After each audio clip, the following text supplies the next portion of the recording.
Hello, everybody. Welcome back to Valecast, brought to you every single week by Motive. My name is Sybil. Today I'm joined by Callum. Say hello, Callum.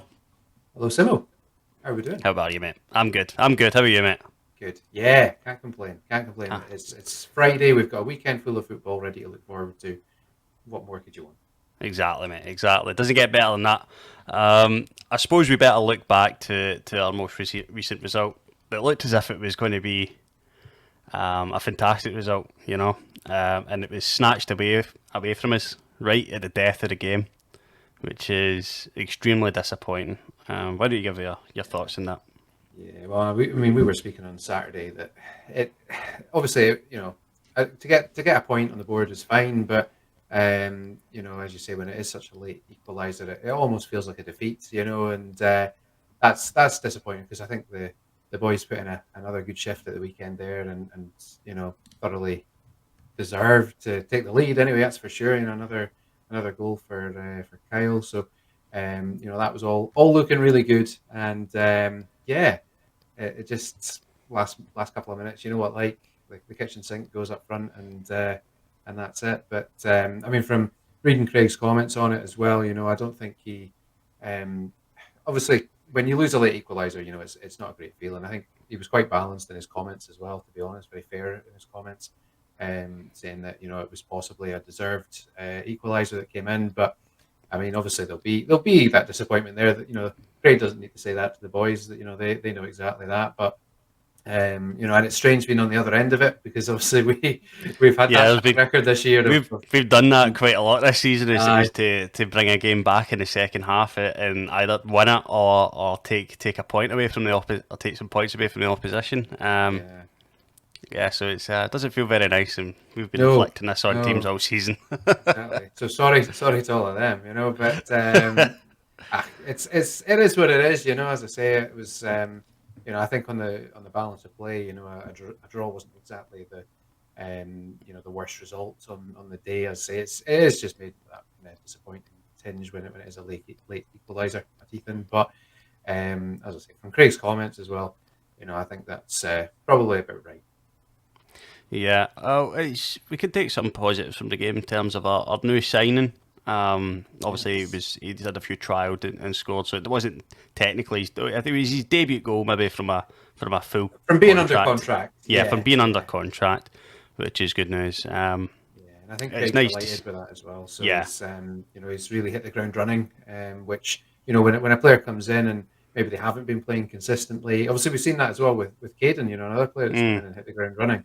Maybe has a wee bit of a point to prove, working on fitness, match sharpness, all those kind of things. But hey, 2 goals in 2 games ain't too bad at all. So if he can continue that scoring streak going into the weekend, we'll all be very happy with that.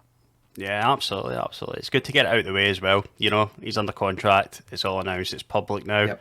and then to go and get it on the day as well. It means that you're Yeah. not waiting for it, and I think that's important for a Absolutely. striker. And I think it's Sometimes, good to have that long term future as well, because yeah, I think both Cade and Kyle came in on 2.5 year contracts, so that's, Craig's obviously building again. We've had that kind of big rebuild over the last couple of seasons with a lot of new faces in and some faces out, of course. And now, planning that kind of next part of the longer term plan and obviously sees these guys as part of that. And it's great, it gives them an opportunity to kick on and get some minutes under their belt for the rest of this season and kind of get used to the place and start working out each other's best way of playing and shaping the team. But then yeah, that's looking good for the next couple of seasons. So it's yeah, a good opportunity I think there for both the boys and for the club in general. So. absolutely, absolutely. Speaking on building the squad, we've got some Mhm. information to bring you. It's not completely public from our side, although it is public information. We have signed a new striker on loan from Elgin, Cameron Angus. Who's a forward player. I think he was out on loan and he's been recalled and then sort of reloaned to us. Callum. Yeah, we've had a very good relationship with Elgin City, and And particularly this we're season. provided Jamie Turnock and Matty Jamieson, who's just Exactly. signed full time contracts at Yeah, Elgin. both of them looking to kick on Elgin for next season. Who knows what the future holds for those two players? We obviously wish them the best. Obviously, we've got young Charlie as well. From Elgin. So there's yeah, it's a good relationship to have in place. Obviously, you know, the location of the two clubs is not too bad either. So that does help. And I think the fact that you've seen players like, I suppose Jamie and Matty in particular have kind of had more first team exposure. That's good for their development. Obviously, that's good for Elgin in the long run. But for us, we've certainly seen short term gains there. Jamie was the Absolutely. one that came up with that last minute equaliser in the home, well, I say the home leg, but the first game against Haddington. Matty Jameson has had a fantastic season. Had a couple Yeah. of wee injury blights here and there, but on the whole, has been a very positive attacking young player. Jamie obviously going to be in that left wing back, pushing up as well, which again has been good for us, particularly with Harry Noble's long term injury. It's good to have had that option there as well, and he can obviously play a bit further up the park too. So absolutely best wishes to those guys, and who knows if we might see them again at Deveronvale after this season, but time will tell on that. But no, very good for them, and as I say, that working relationship there with the guys up at Elgin is they've obviously seen positives to it as well. Otherwise, they're going to keep giving us boys, So it's if it works for us and works for them, then that's good. Absolutely, these sort of relationships are great for the club, and Mhm. two young men that I'm sure that are about to have some fantastic careers in football. I've no doubt of that. We should probably look forward to Clack. Just to preview this game, we sit next to Clack in the table. We are ahead of them on the table, but matched on points. We sit ahead of them in goal difference. So this is a bit of it's a tight one for us. This gives us a chance to put a wee bit of distance between us and Clack, and also Mhm. to get within 2 points in Nairn, which I think is important as well. That we keep pushing the pressure on Nairn to get whereabouts they are on the table and get into that top 10. Callum, we're at home. What are you expecting from the match? I think it'll be a good one. That's for sure. I think over the last few years in particular, they have been very entertaining games. We went up there at the start of the season, or early on in the season anyway, September, and came away with a 3-2 win. I remember Kev Adams being in amongst the goals that day as well. So, yeah, it's usually we've said this for the last couple of games, I suppose, when we had Wick, and it was kind of like we expect goals. Mm. I expect goals again tomorrow. I'm looking forward to going up to the game myself as well. Just to from a football fan perspective, I suppose I'm excited to get back up and see the boys. And yeah, I think it will be another tough slog. Always is against Clark, and we'll go into that game again. Just looking to pick up the points to do the double as well over Clark this season. If we can beat them home and away, then that's a good result. I think for that kind of team that is in and around where we are at the moment. And as you say, it gives us a chance to put that wee bit of daylight between us and them. So, but yeah, that being said, we know it'll be a tough game. In for a tough slog again, I'm sure. But the boys are on a good run of form at the moment. I appreciate obviously the last few results and stuff have been quite tough, but the form is there. And I'd say these new players settling in as well. I don't know if our latest recruit will be in the squad tomorrow or not, but certainly with Caden and Kyle as well. That's I think a really positive forward line at the moment. We've got that settled back forward again now. Where Aaron Hamilton seems to have kind of come in and taken his opportunity and been performing very well. Had the captain's armband on the other day as well, so great to see that because he a great character amongst the squad as well. But obviously came back from a long layoff as well with injury, so really good to see that for him. And yeah, I think we're in for an exciting match tomorrow. And we've got a good number of guests in the hospitality lounge, so there'll be a good bounce around the place. It's so important. And I was speaking to Craig about this on the way down to the Auchinleck Talbot match with the 18s. The players really feed off of that energy in the ground. There's nothing worse than if you are chasing a game or if you've gone looking to see a game out.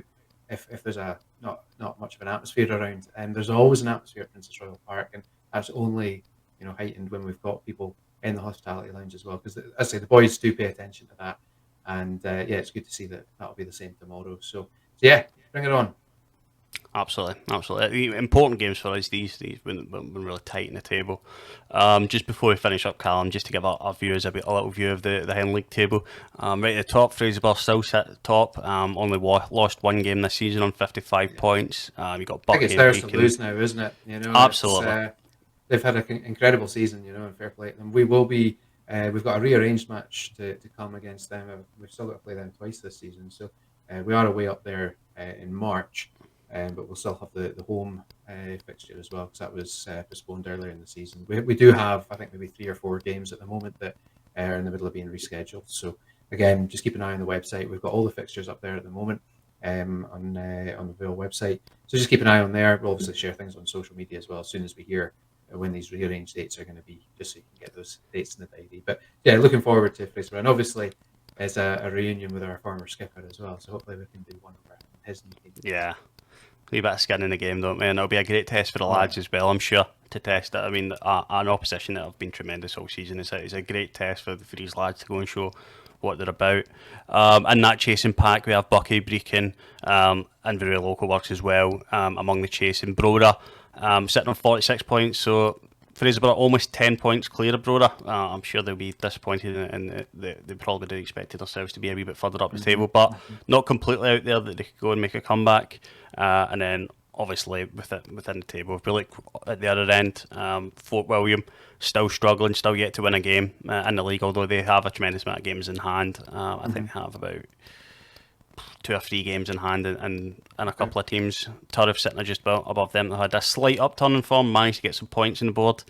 Strathspey and Lossiemouth sitting above them, and then onto that we have a big mid-table sandwich where we sit amongst the chasing pack that are trying to break into that top echelon of the league.